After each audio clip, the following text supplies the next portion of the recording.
Were you seen as the odd man out, or were you embraced? I mean, how was that viewed? Odd man out. Okay. I was removed from the community. Really? Yeah, basically overnight. Why? Farmers' margins today are so slim that all they can think about is surviving the day financially. And that's just where we've taken agriculture. And we've been brainwashed for years by the companies that they're doing the right thing. And that anybody that questions that is just a liberal tree-hugging hippie that doesn't really understand how food is grown. Welcome to Prescribed by Dr. Nathan Goodyear, where integrative oncology meets holistic healing. This podcast is your home for the latest in innovation, exploration, and elevation in all areas of integrative oncology, medicine, health, wellness, and beyond. Join me and a host of other innovators as we go from practicing to prescribing. Your daily dose of wellness begins now. We're back with another Prescribed by Dr. Nathan Goodyear podcast, where we're basically getting to the root of the problem. But when we talk about the root of the problem, and here we're at the Metabolic Health Day conference, where farmers and doctors and advocates are coming together. We're coming together because we collectively recognize that there's a problem. There's a problem of disease. There's a problem of disease in people. I'm a doctor. It's evident in cancer. There's a problem of disease that you might call a disease where we're seeing an extinction, a decrease in farmers. We're equally seeing a disease and decrease and extinction in the gut microbiome. But you know where all that originates? It originates in the soil. And I think it's great that Gail, one of the farmers representing here, and we'll get him to tell his story in just a second. He's got on a t-shirt that, by the way, he sells, I'm just told, soil is the answer. Well, the soil is the answer, then that means the farmer is the key to the answer of that soil. Gail, it's great to have you. We talked a couple of days ago, and I think you were probably going, man, who is this that wants to talk to me? Why do I want to talk to him? Is he some kind of crazy? You might look at my shirt and say that, but about 7 months ago, Laura Zaspel, Farm Hero, turned me on to this concept of regenerative farming. Yadi, we were just talking. I told him, I said, Yadi, you and I have talked 3 times, and I feel like we have a kindred spirit. And this concept of farmers is something that I knew was important.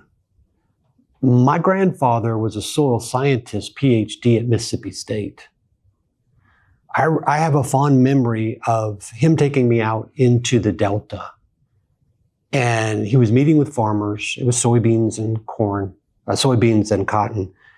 But what I remember fondly about it is one time he and a farmer were down in the soil. And they had their hands in it. I was a 9-year-old kid. I was like, well, that's boring. I'm on vacation. But now I see the value and the wisdom of what he was doing. Gail, welcome to the Prescribed by Dr. Nathan Goodyear podcast as I stumble all over my words. Farmers, you guys are a noble profession.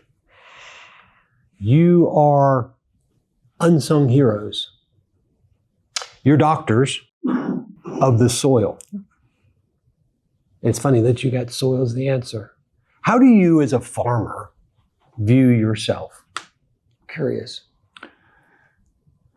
I get asked that quite a bit, and I still don't have a one-word answer anymore. You hear the word steward and things like that, but obviously when you look around rural America today, we've kind of bastardized the word steward. Yeah, that's true.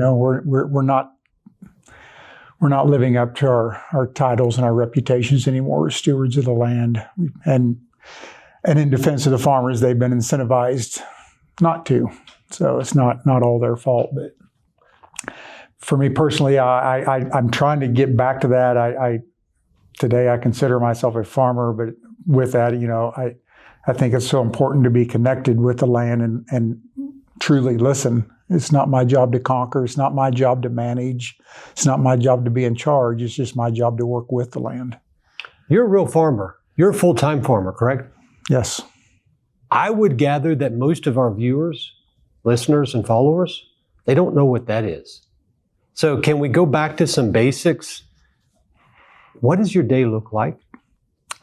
Because I know it probably is 10 o'clock in the morning. You have a leisure morning, cup of coffee, read the paper, check your social media. Then you get out and the cows are all taking care of themselves, right? It's pretty seamless, right? Yep. Yeah, artificial intelligence and robots is coming to rule America, and we laugh, but it's real. It's also real. But provide the context of reality, because you are some of the hardest workers that there are.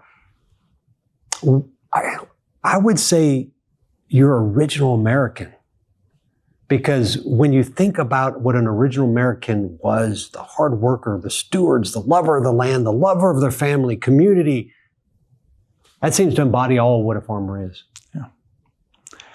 Yeah, it does. And, when I think about the question, I kind of look back on life, and, Dad was up at sunrise with chickens, did the chores, ate breakfast, went back to work, those things. And as I became an adult, and as the farm had changed, as we were told to go big or go home, we have to feed the world, and it became more industrialized, more of a business. I might be up at dawn, I might not, because I might have worked till 3 a.m. as we just we began to push harder and harder and harder. And our hours become just all over the board, depending on the season. But as I got out of that, I realized what that was doing to me, the irregular hours, the lack of sleep, and the terrible diet I was in. And now I've become much more chicken-like again. I rise and fall with the sun. So what does my day look like? What day of the year is it? June 21st, I'm up at 4:45 because that's when it's light. Yeah. And I don't set an alarm anymore. And I'm up till 10 o'clock at night because that's when it gets dark. On December 21st, I'm up at 7:30 and I'm ready for bed at 5. You take those opportunities when you get them. Exactly. Is what you say. Well, good, because I have that same with you. When that sun's up, I'm up. Yep. I'm no farmer, but when the sun goes down, it's time to start winding down. Yeah, and I think there's a reason, right? Yeah. There's a reason it gets dark. Circadian rhythm. Yeah, we're supposed to rest when it's dark, and so many of us don't follow that. For ourselves. We push through that. And we're supposed to rest not just during the day, but we're supposed to rest in a week. Is the land not supposed to rest? That's a good question, because I can remember back in the 80s when we had just the huge meltdown and the financial meltdown, but the soil was played out too. We'd been tilling for 100 years in Kansas, and I can remember the experts telling us that the land was tired and it needed to rest. And they started asking us to set land. They paid us not to farm in the 80s to help bail us out in part, but it was to set aside some of the land each year to rest. Land doesn't rest. There's constantly something going on, 24/7, 365. The microbes they need fed every day, just like the cows need fed every day. And so, yeah, there is rest, but there's also constant motion. Two of my favorite times of day on the farm are sunrise and sunset. We call it shift change. And it's so awesome to sit out there in the evening as the sun is setting, and you hear the mama sheep calling their babies home. You hear the birds saying goodbye, good night.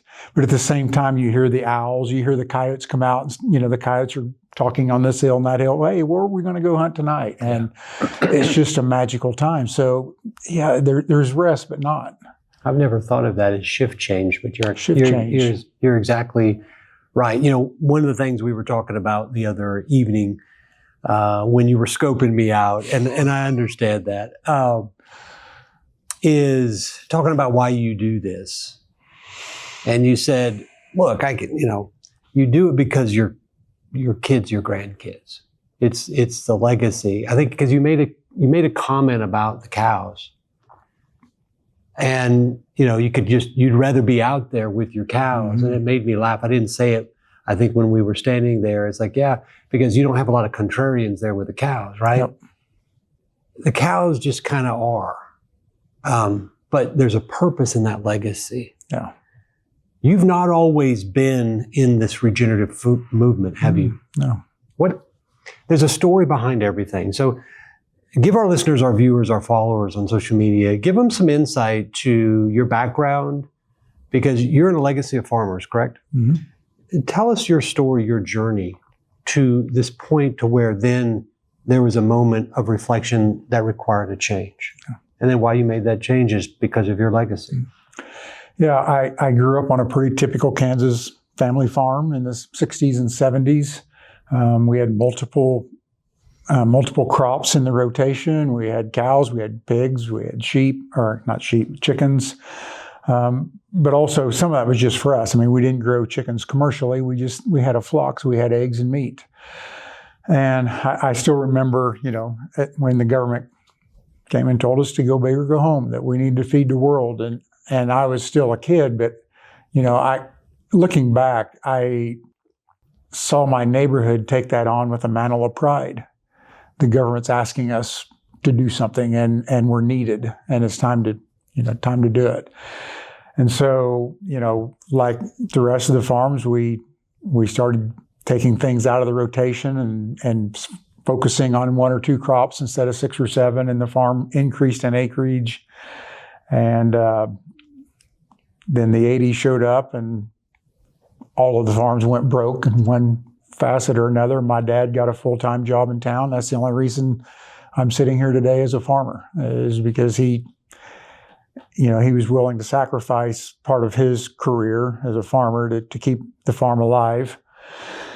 And so as we came out of the 80s, I have one sibling. I had a brother, and we continued to grow the farm. And he took over the grass pasture side of the operation. I took over the row crop side. And by the year 2000, I'd grown the crop portion of the farm from a few hundred acres to 3,200 acres. Wow. All Roundup Ready corn and soybeans. But at the same time, I'm 62 years old, and I grew up watching as a child the hippie movement and the environmental movement that came out of that.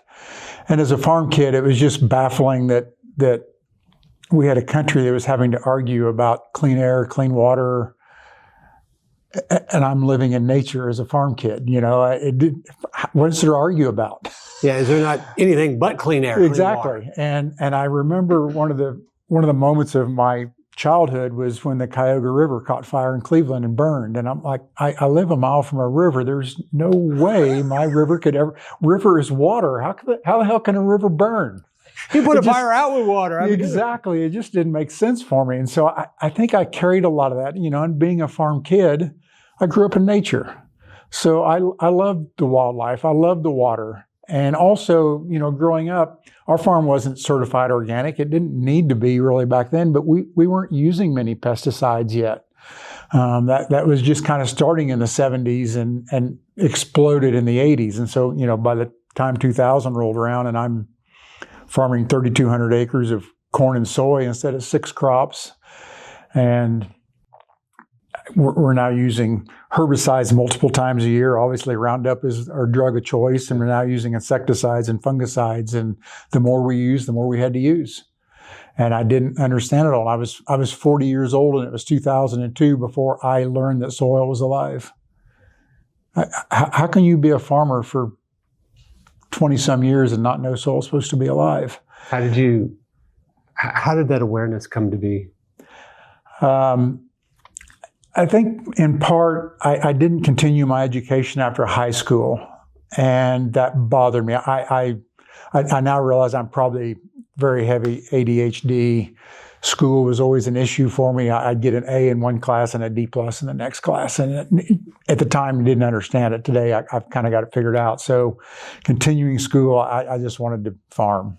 And why do I need to spend thousands of dollars to go to a university to learn how to farm when my dad's a farmer? Mm-hmm. And so, I stayed home after high school and started farming. But there was also that mantle of, I'm a smart kid. I really was. And so I wanted to continue to learn. And so I did go to workshops and meetings. And at the same time, I think I knew from day one that what we were doing by tilling the soil was wrong. And as we continued to use more and more pesticides, I remember my agronomist one time saying, we're going to use some of this insecticide this year, but there's research that shows it's killing the birds. And I love to hunt quail. So why would I want to kill quail to grow a crop? And so that was always in the back of my mind. And I just, deep down, I knew what we were doing was wrong, but I was told to do it differently. And I fell in line. I followed suit. So when I started finding other options, I was more than happy to jump ship and try something different. A lot of our viewers, listeners will go, okay, I have cancer, what's the relevance? Or my family member has cancer, what's the relevance? Or I want to prevent cancer, what's the relevance? So for me, working in the integrative oncology space, you talk about quail. In that instance, the quail was the canary in the coal mine. Yep. Cancer is a canary in the coal mine. Yes, it's a disease. That word literally just means lack of wellness. But what it is, the canary wasn't the problem. The quail wasn't the problem. Yep. It was the toxic environment that the quail, the canary, was manifesting. Yeah. Because, I don't know, can you smell Roundup? I guess you can. Yeah, you can smell it. Can you see it? Yeah. I guess if it's dense enough, you could. Yeah. But from an urban perspective, you wouldn't think that you could see and smell it. And that was the purpose of the canary in the coal mine. And so with the quail, it was doing the same thing. It was showing a toxic environment. Cancer is doing the same thing. Yeah. And so when cancer has occurred, I don't want to say it's too late, but in many ways the damage is done. Mm-hmm. And particularly the immune system, the damage is done. And that's one of the things that glyphosate, which is the major component within Roundup, and there's many others, it's what they damage the immune system and they damage many things. Yep. But the best answer to cancer is never get it. Yeah. And the way we focus on that, and the reason for talking to farmers is farmers provide food, fuel, support to our healthy function. So what I say, Gail, is we can either farm with a pH disease or pharmaceutical drug dependency and create a legacy of disease. Mm-hmm. Or we can in turn say, no, let's partner with farmers and farm with an F, health and wellness, and a legacy of health for our kids, our grandkids. And I'll say it even further. As a physician, I prescribe medication. I prescribe therapies, strategies that work to heal and control disease. And what we've been doing by prescribing medication is we're fueling pharmacies. I think we need to rechange our approach as doctors. Mm-hmm. We need to start writing prescriptions to farmers to fuel health. So we need to fuel farmers through our prescriptions, not disease through pharmacies. And so for me as a doctor, I think we as doctors have an obligation not to just help our patients, but it's to help their community, because helping the community helps the patients, and it helps prevent disease. It creates a strong community, and I think the farmers are central to that. Mm-hmm. So what was the pivot point for you to say, wow, I've been using all these pesticides. I don't know if you could still hunt quail or not, but what was that point of reflection that caused you to make a change? Well, before I answer that, first of all, how do you spell pharmacy? Pharmacy. Why is it spelled with an F? Because it's not. Because the companies don't want it's a disease model. Yep. And farmers are not a disease model. Though, Hippocrates said, let food be thy medicine, medicine be thy food. Yep. But you know what's interesting about that? I don't think Hippocrates, considered the father of Western medicine, would have ever thought that food would become the precipitous for disease and the need for pharmacy. Yeah. And that a lot of that began, in the 60s and 70s when we were told to feed the world. And the word food was removed. And suddenly we were growing commodities. And it took me a long time to understand the connection there. But when you take the word food out as what we're doing is growing food and replace it with growing commodities, we've just desensitized the farmer to what they're doing. No one would ever spray a toxin on their food, right? Yeah. So I have a nice meal. So let me have a little Roundup, spray that on there. Sprinkle some of that on top. Yeah. It's safe enough to drink. No. But that's what we're told. But it's okay to spray it on our commodities because it's not food. And I think that was just the first step. And then, like I told you, I was 40 years old before I knew soil was supposed to be alive. I mean, we were never really taught the truth about soil, in school or anywhere in our career. And I think that's part of the same thing is that, you can't spray something alive with toxins constantly and expect it to live. And our soil has to be alive to grow healthy food. The soil has to be healthy, and we've killed the soil. Pesticides, insecticides, those are tillage. Those are geared around death, right? So if you're using death, why are you going to get life from that? Yep. And I was just talking to Yadi. He said, talking about, well, let's focus on life because life will beget life. Yep. And so was there a sentinel moment, or was it just kind of like a stacking of things together that just was like, I can't do this anymore? There was, I get asked this question a lot, and my answer is there was a lot of snowflakes to make the blizzard, but within that there was some snowballs too. And the biggest one, I mentioned it yesterday when I was on the panel. I think that for me the biggest snowball was the night that I heard Dr. Don Huber say that glyphosate is an antibiotic. And by then it was 2012, and I had already started working on my diet. I now understood that soil was alive, and we were trying to grow all these microorganisms. And then I find out that I'm spraying an antibiotic on my ground. That's why it was said it was safe in human consumption, is because it doesn't disrupt that pathway that disrupts the microbes. The professors used to bring it out in a glass and set it on the table. Monsanto used to say it's safe enough to drink. Did the professors drink it?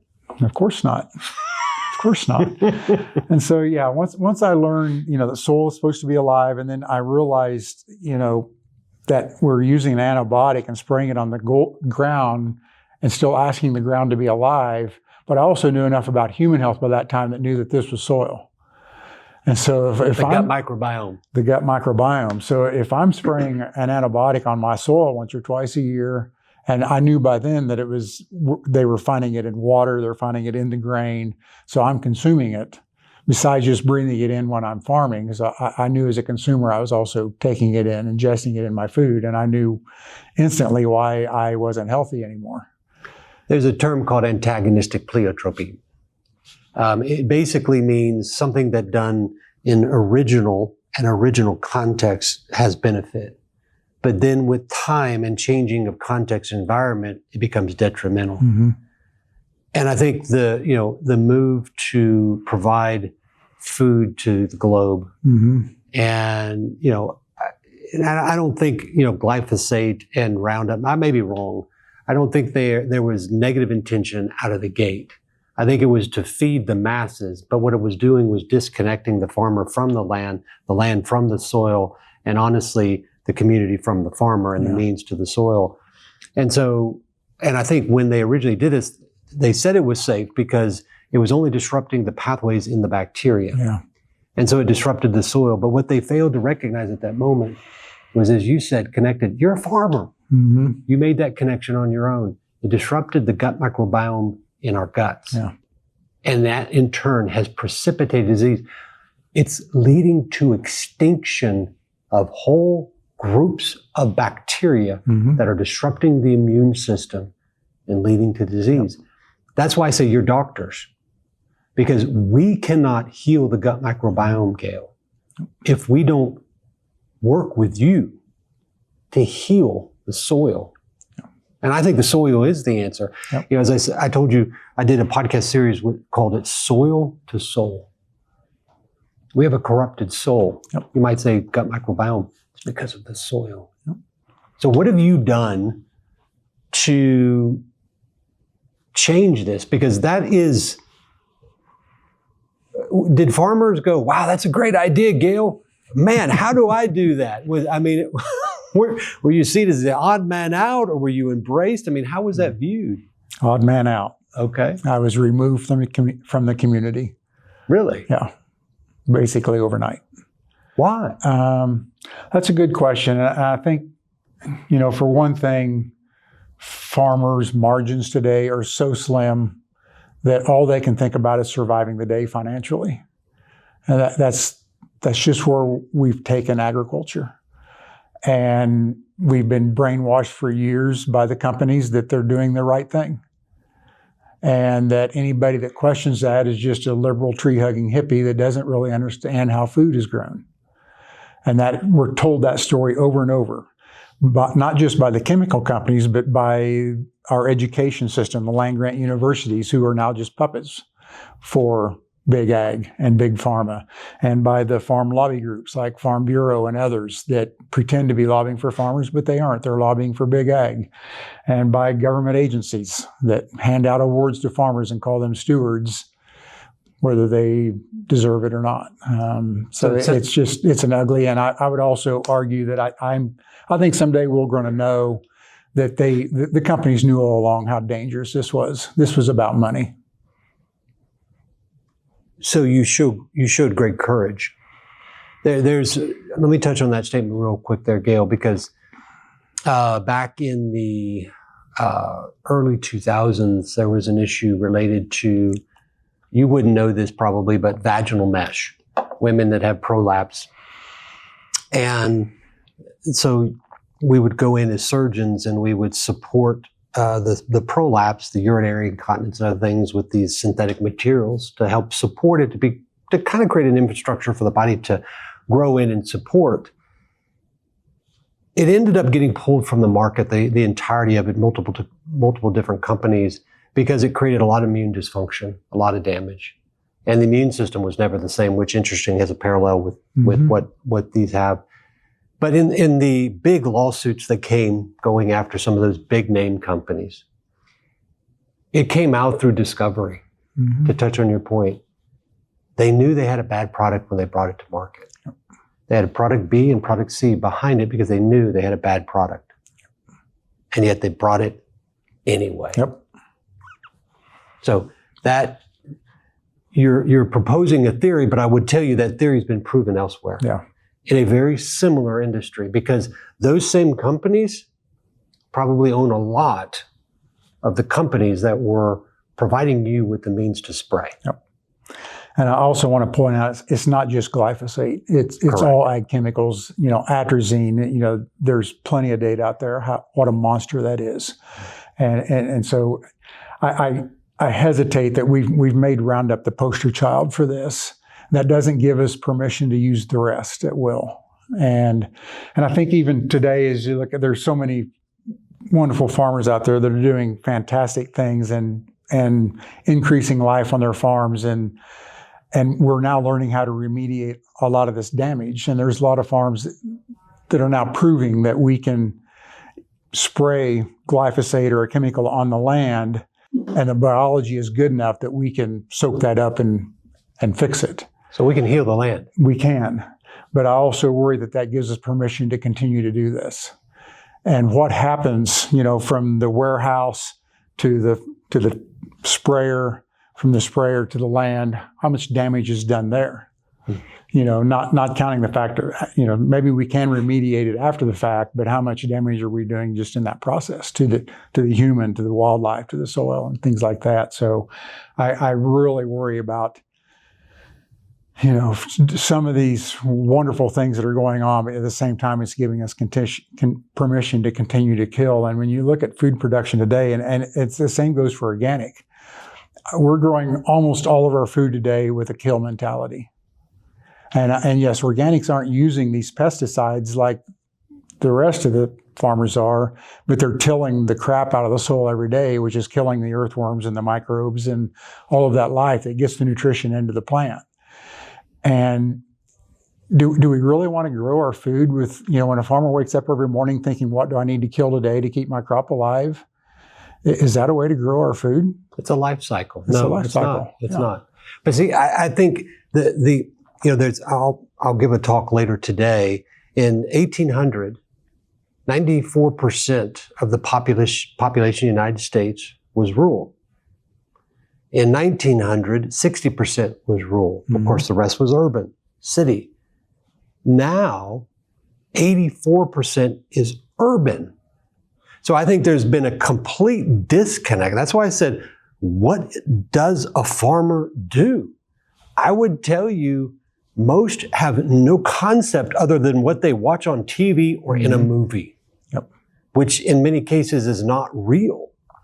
And so I think there's been a complete disconnect because everything has moved central and not community-based. And so they don't really know. Soil? Well, what's an earthworm got to do with the soil? Soil's alive, it's just dirt. And that's why I say you're doctors, because you're cultivating life in the soil, or you're doctors of death, I guess. Yeah. Because you're destroying life in the soil, and in turn that transposes to the plant, right? Weakens the immunity of the plant, which is eaten by cows and sheep and weakens them, and then we eat both of those, plants included. And if something is fueled and raised for death, why are we surprised when it happens to us? Because we're just another piece in that chain, that ecosystem. But you've made a decision to break that chain.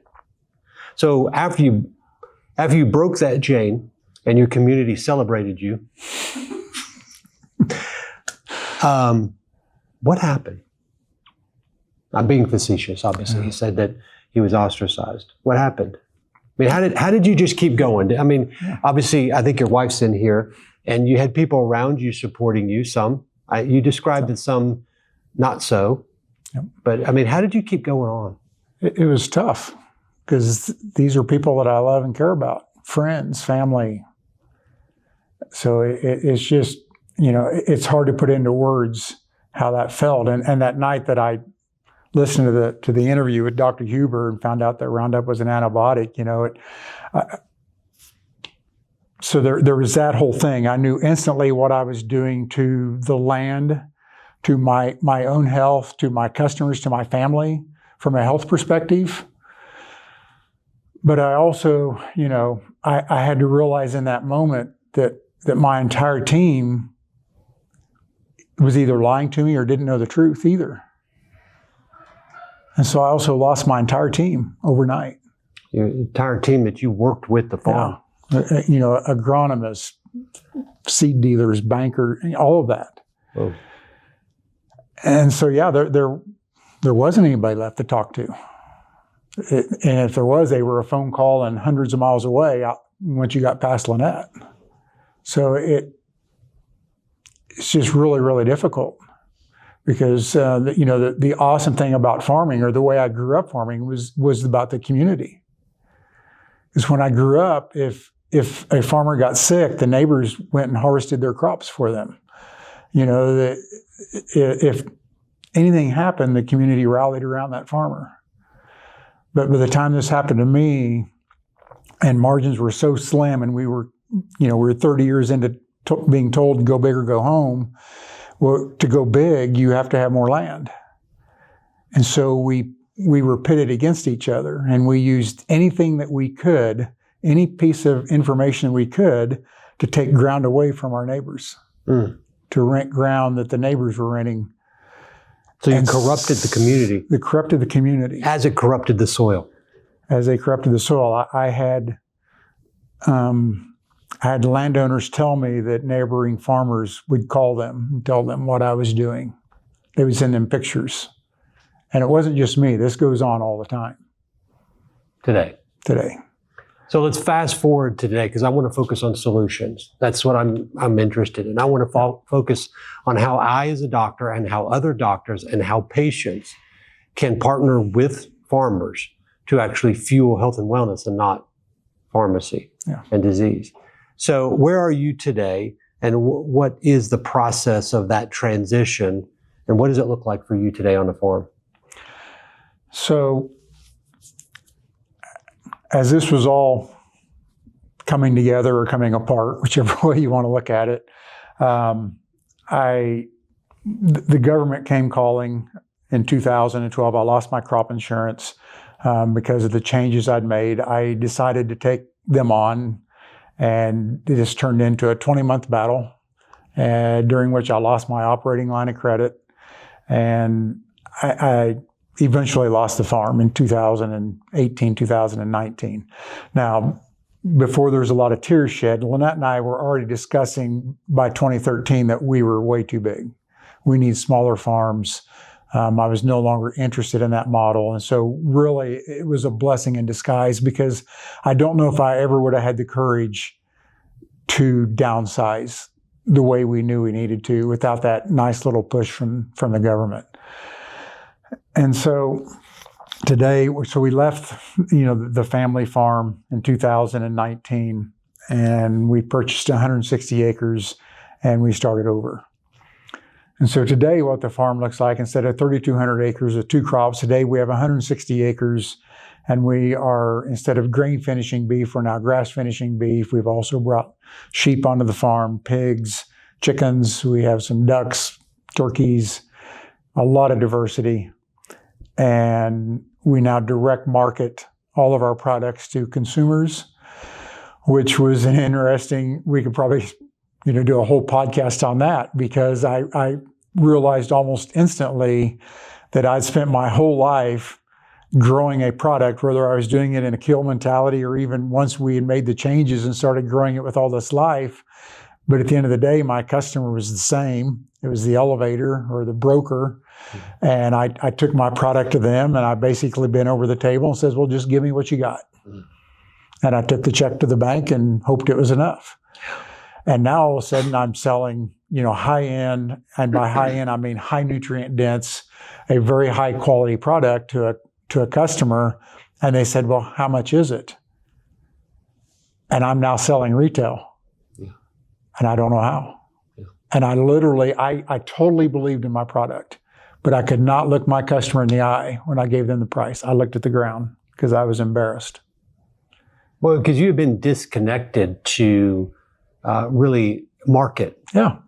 The market price. And that happened, that same thing, Gail, is in medicine. Yeah. Where patients are not connected to the doctor. What I say is there's a big king-size bed in medicine. On one side on the floor is the patient. On the other side of the floor is the doctor.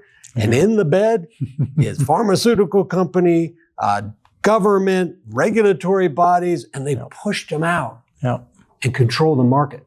It's the same thing. It's the exact same thing. And, if you want to control the food and all those things and sell products, do you want a farmer that's empowered? So there's a reason I didn't know how to tell my story. There's a reason I didn't know how to sell retail, and they made sure they don't want farmers having that kind of power. But see, the reason here is because what that's done is it's disconnected things from the local community. Yeah. And again, it fuels disease. I believe we are making conscious decisions to farm disease and pharmaceutical dependency. Yeah. And we can make a decision to fuel health and wellness. But I believe that and with cancer, that's the best strategy, because you think things are bad with cancer right now? Wait 20 years. Yeah. Wait 20 years. We have no idea what's coming down the pipeline. And I can tell you, this is not good English. It ain't good. Yeah. Okay. It is not good. But the only way we can change that, I believe, is I think farmers, they're that sentinel. They're that fulcrum. And I think they can help us do that. But I think we in medicine have to partner. Yeah. I think we have to partner. Absolutely. So you were able to navigate that right to the consumer. And so how's that going? It's going well. Obviously, what I learned quickly was the consumer, when I gave the price, the consumer just said, well, who do I make the check out to? I was expecting pushback, but they just, and to be honest, this isn't average Joe consumer.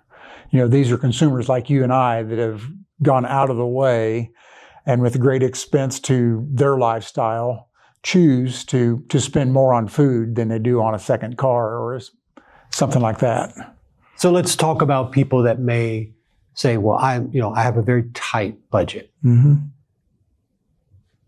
I would say that their budget consists of a very large percentage focused on medicine, Mm-hmm. pharmaceutical, insurance coverage, that if we could divest some there, shift to local farmer, now you're supporting a local community, Yeah. and they're actually increasing their quality of life. Yeah. They're increasing the quality of the taste of food. Yeah. And what is food? Yeah. We gather to eat food because it's commune. Yeah. It's community. So I think you guys are so fulcrum and so important to this. But what do you say about the word consistency? Because, when we're at an event here, last night at the dinner, where they did a farm to table and it was delicious. I mean, when you eat truly whole food and fresh food, it just makes your taste buds dance. Mm-hmm. It's like, oh my gosh, it's really good. But that was one time. Mm-hmm. Farmers need consistency. There's 4 seasons. So how does the general public partner with you? How do doctors partner with farmers in the regenerative market to create consistency through those seasons? Yeah, this is the billion-dollar question going on right now, because there's all these conversations in agriculture and all these regenerative farmers that are in the process of making changes and growing more nutrient-dense food, but the large majority of those crops are being sold through the commodity market because there's nowhere to get a premium that they deserve today. And for farmers to make a change from conventional ag to farming alive and growing healthier and more nutrient-dense crops, the risk is huge because there's probably not the crop insurance and the subsidies and things like that are keeping farmers over here alive today. And so there's this risk of trying to get from point A to point B. And I see the exact same thing with the consumer. Because I tell the consumer that, yes, you can afford my product because your insurance rates are going to drop significantly. Yeah. Unfortunately, they're not going to drop tomorrow. So how do we get the consumer from point A to point B to where they can afford to take that insurance money and start putting it into food where it belongs? And, how do you mitigate that risk for the consumer? I think there has to be the same question. I think there has to be a decision. Yeah. We have to help them to understand not just that's why I'll present the idea of a plan, 4 to 40 to transform. We have to understand that we're in a moment of opportunity right now. When I say we're at a precipice of opportunity or we're at a precipice of collapse. Yeah. And we can take that opportunity and understand in that opportunity there's short term and we're in that moment. But we're already 1 year in almost. Yeah. And we got 3 years left. We need to now pivot, build the infrastructure, build the movement, build the momentum, but then transform that into something that is sustainable, exponential, moving forward. And that's where that 40 to transform, because you're not going to transform this in 4 years. Yeah. I don't even know if we can do it in 40. I hope so, because that's 2 generations. Research tells us we should be able to do that. But I think we have to take the opportunity to recognize the moment in time we are and recognize there's an investment. Yeah. And it's an investment not for them. Yeah. Yes, for them. That's going to take time. It's an investment for their kids, Yeah. their grandkids. Where we started. Grandkids. Exactly. Yeah. Which is what you said. You made the investment because of that legacy. Yeah. And I think that is a pivot that we can provide that. But I think we in the medical community, we in the communities and the farmers, I think we can make that easier if we work together. Yeah. As I say, doctors, prescribe it. Okay, I'm going to prescribe beef. I want you to eat it this many times a week. Here's what I want you to do with the produce. And I'm going to write this in prescription form. And instead of taking a drug down to a pharmacy, you're going to take this down to the farm and buy it. So then you have more people coming with prescriptions written by doctors, which guess what? You have more prescriptions coming in. That's going to more quickly rather than longer allow you, because of the consistency, lower the price because, hey, it reliably can come. Yep. It can come. And then from that standpoint, I think they're going to see the change quicker. Mm-hmm. I think the biggest problem facing America today, and this is all Americans, urban, rural, everything, is, our addiction to instant gratification, and convenience and efficient are two words that we're just addicted to, whether it's in business, personal, whatever. And so today, because we need instant gratification, we want that pill instead of a week's worth of veggies and good meat. We can't get enough sugar in us to keep us happy anymore, so we'd rather spend $1,000 for Garth Brooks or Taylor Swift tickets than to go spend, $500 at a farm and make a huge difference both in the farmer's life and in our life. And it just continues to build on itself, to snowball. So you say instead of Swifties, we need farm. I don't know. I can't find the comparison to farmers, but we need groupies for farmers. Yeah, that sounds weird, but a little scary, isn't it? You get what I'm saying. Don't be a Swiftie, be a lover of farms or farmers. Something along those lines. But no, I think you're right. And that's going to take a plan to be able to implement. But you know what? Rome didn't fall in a day. It wasn't built in a day. And I've said this repetitively. When you look at history, it fell from within. But there were many key components to that. But one of them was the agricultural. Mm-hmm. One of them was social, and there was many aspects. But they couldn't feed their people healthy. Disease became prominent. They couldn't feed their army. They couldn't defend their country. And history has a way of simply repeating itself. Mm-hmm. And I don't know if I told you this, but one of the top 3 innovators that people would say of the last century, Steve Jobs, I think would be right up in that mix and conversation. He said something that I think was really profound. And in medicine, we have a problem, and Seth Godin said this: education teaches us how to collect dots. It doesn't teach us how to connect them. Yeah. What Steve Jobs said is to connect dots to the future. We can't do that just looking forward. No. We have to look to the past. So I think we're at that moment in time where we need to look at what happened in Rome and other cultures like that, because it's repeated through history. And I think we can do that if we learn, if we allow ourselves to listen. Yeah. And I think farmers are critical to our ability to do that, because if we can heal the soil, it's the answer. We'll talk about that in just a second.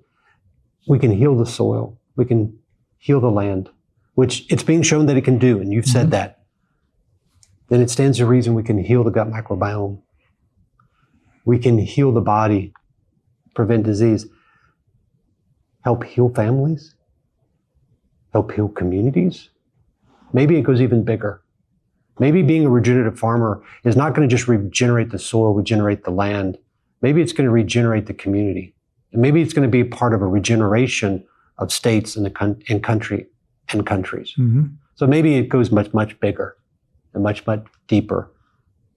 But it begins in the soil. Yep. And the best doctor of the soil are farmers. Yep. So tell me about your shirt. I really don't know. It was just a thought that came to me at some point is, the deeper I got into this as a farmer, the more I realized that soil was the connector of all of us. It's where we get our health. It's everything. And so, to me, the answer to everything was soil, and I just kind of reversed it. Soil is the answer. What is the question? So this is a shirt that people can buy? Mm-hmm. And when they come see us at the farm. Okay, well, you're in Kansas, right? Yes. Okay, where in Kansas is your farm? Our farm is located just outside of the booming metropolis of Severy, which we haven't talked about the collapse of rural America, but a town of 150. For those that don't know where Severy is, and I'm shocked that you don't, but we're an hour east of Wichita, or 2.5 hours north of Tulsa. No, I believe that's why I mentioned the urban versus rural. I think these are not just associations. I think they're interlinked. Yep, I think absolutely. they're interlinked. That's why I think community is an area that might garner people's attention. Mm-hmm. Where if you say soil, they'll go, what? But you say community, and they go, yeah, I've seen the collapse of communities, of rural communities. And I think that's something that is tangible that people more are, I think, been exposed to. Mm-hmm. But then that can be extrapolated out to the soil. So your farm's there. Mm-hmm. And so people can travel to your farm and buy your produce. Now, is that the only way to buy your produce, or is it a local community, or can people get your produce maybe shipped to it or something like that? We don't ship. Okay. We do deliveries in Kansas City, Wichita, and Emporia once a month. For now, we're selling 100% of everything we grow like that. We would rather they come to the farm because delivery or shipping isn't. Yeah, it's not the best. It's not the future. Yeah. Either way, and that's why we've chosen not to ship. So it doesn't fit the model we see for the future of America. I agree with you. So how do we replicate you? We're not going to cloning, okay? No, it's difficult because it's easier if you live somewhere closer to rural America, Kansas City, Wichita, Tulsa. But if you live in downtown Chicago, downtown New York, how do you find a farmer? That's a difficult. They're not thinking about farmers. No. They're not thinking about it. I think part of it is people ask me all the time, or the conversation is constantly going on is, what is regenerative agriculture? And the answer that I see most often with farmers or consumers, whatever, is something about earthworms and healthy soil and all this. To me, it's regenerating rural America. And we need people to come back. We need people to come back from Detroit and these cities and move back inward onto the land and get closer to the farm, closer to the food, and out of the CAFOs of urban America. Yeah, because there's a disconnect. There's a huge disconnect. And we need to make that reconnection. And again, I think farmers are that connection. That's why I'm here. That's why I'm telling your story. So if you're within 150, 200, 300 miles of where again? Severy, Kansas. Severy, Kansas. Severy, Kansas, you need to become famous. Need to become famous. They did a whole series on Netflix about a farm in the UK. Mm-hmm. Why can't we do stuff like that in the US? Yeah. We should. Because it's entertaining. It's real reality TV. And it's one that impacts our very life. So is there a website, or where can they go to find out how to get to you if they're in that community? We have a website, fullerfieldschool.com, and I'm on Facebook and LinkedIn and some of the social media places. I don't really enjoy it, but it's how you get the word out there today. You're a good communicator, Gail. So one of the things that I'd like to do, I'll have to talk to my team, but I'd love to come visit your farm. I'd love to come walk it. I'd love to see the produce and show people what that looks like, because we talked about investment. I think there's different ways we can make investments. Yeah. And one way that I can make an investment is, work with people like you, farmers like you, that can touch their local community. And then other farmers can see what you do, and then they want to do that. Yeah. And then we see communities be supported. Communities, and this is going to be what I think causes people to jump from the urban and jump to the rural, because they want to be part of something. Be part of a regeneration. Absolutely. And I think, we've beat around this topic all day, but we never really got to it. I think healing from today forward is going to take place. It has to take place in a rural setting. You go to a farm to heal, not just for the food, but to get barefoot on the soil, to sit in the water, to breathe in clean air, to get away from all the fake lights and all of this. You don't go to a hospital to heal. You go to a hospital to die. You go to a farm to heal. You go to nature to heal. That's where all of the answers are, is to get outside.